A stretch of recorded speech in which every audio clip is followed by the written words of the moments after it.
you've got this problem. Find the heat of reaction of sodium hydroxide with hydrochloric acid by experiment. So they ask you for the heat of reaction, and so generally this means how many kilojoules of heat are absorbed or released per mole of reactant reacting. And so in order to solve this problem, you would need to do an experiment, and we'll do one very similar to this, in which you find how many kilojoules are released when a certain number of moles of, say, hydrochloric acid are reacted. So to know how many kilojoules are released, in order to study and find how much heat is absorbed or released in any experiment, you need to do an experiment in a calorimeter. A calorimeter is a sealed-off environment where you can study the change of the temperature of reactants and calorimeter, with the hope that there's really no heat exchange between the calorimeter and the rest of the environment, the surroundings. So you might study this experiment in a coffee cup calorimeter, a styrofoam cup. So you might get a styrofoam cup and fill it with one of your reactants, sodium hydroxide, 50 milliliters of 1.00 molar sodium hydroxide solution at 25 degrees Celsius. And then you can add to that sodium hydroxide solution the hydrochloric acid solution, your other reactant. Say 50 milliliters of 1.00 molar hydrochloric acid solution at 25 degrees Celsius. So you mix these two things and a reaction begins to occur. And if you seal the environment off by perhaps putting another coffee cup on top and taping it down, you can observe the change in temperature of the water and the calorimeter. If you find the change in temperature of the water and the calorimeter, then you can know essentially how much heat was absorbed by the water and calorimeter, and therefore how much heat was released by the reaction.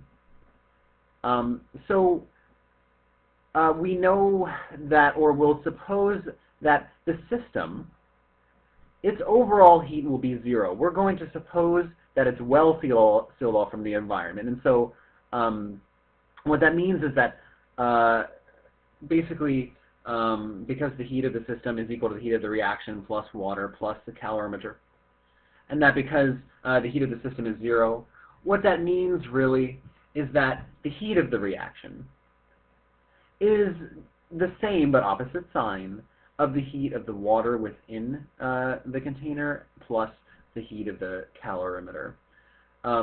As much heat is released by the reaction as absorbed by the water and calorimeter. And so what we can do is go ahead and just start plugging in. What is the heat of this reaction? It's, again, the opposite sign of the heat of the water and calorimeter. So it's negative heat of water. You know the mass of the water, the specific heat of water, and the change in temperature of the water. That water, you know, its mass is, let's see, we added 50 milliliters to 50 milliliters. We should now have 100 milliliters of water and therefore 100 grams. And we know the specific heat of water is 4.184, and we see that the temperature went from initially 25 degrees Celsius to 31.5 degrees Celsius.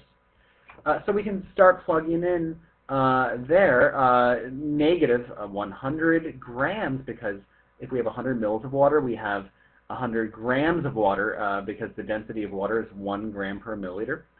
And the specific heat, 4.184 joules per gram degree Celsius.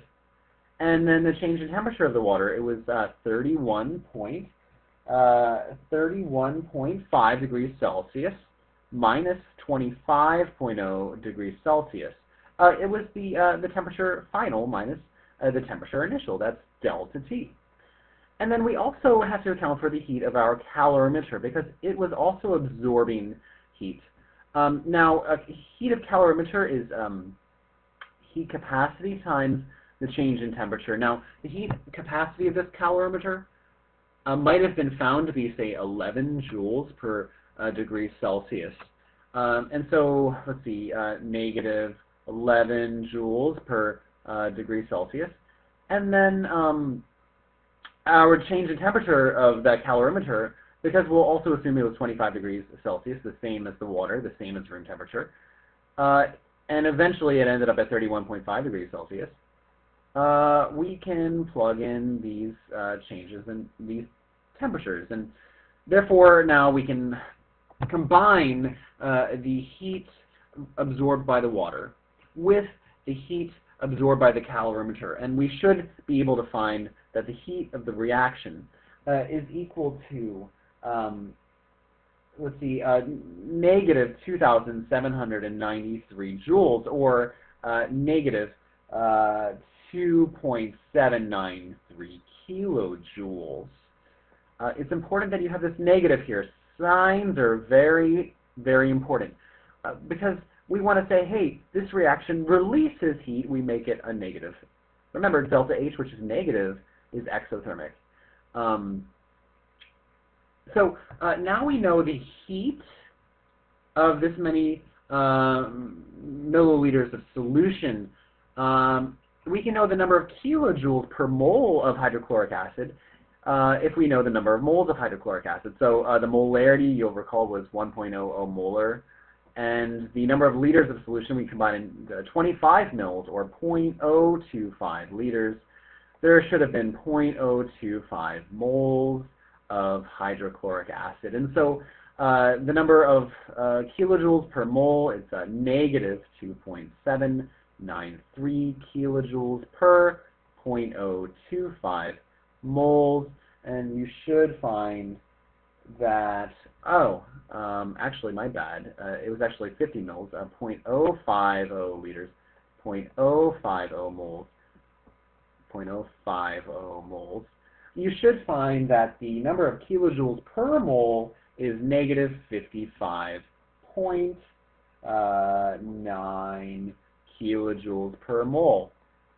Now, when you have kilojoules per mole, that is delta H. You just found the heat of that reaction, the neutralization of hydrochloric acid and sodium hydroxide. All right, thanks for watching, guys.